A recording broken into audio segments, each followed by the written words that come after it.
Well, some of the books that I've read, like Brian Greene and that, it, it just created more questions that I needed to find answers to.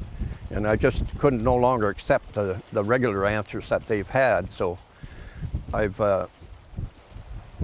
found my own answers. This is author Alan Halonen of Parry Sound, who recently wrote a book called Not Just Another Theory. Alan's idea for this book came from his love of science and his journey over the past 5 years in trying to understand nature and its physics.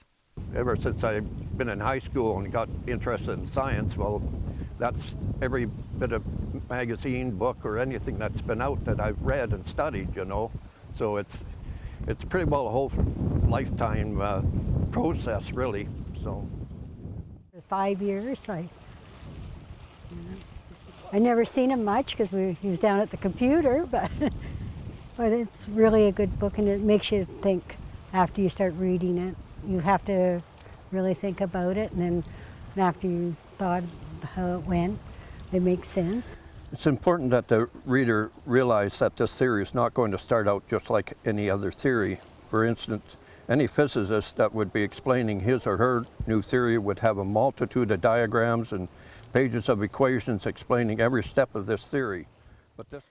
Now that Alan is retired, he spends most of his time looking for answers on the various things in life, such as massive movements of galaxies to the tiny fluctuations of quantum loops, and wanted to share his theories with others.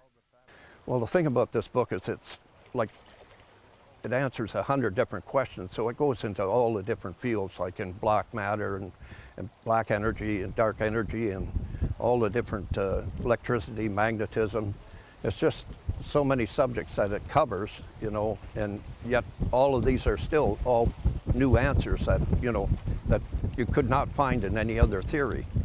It maintains to everybody that, you know, into science, but not only science, but into nature.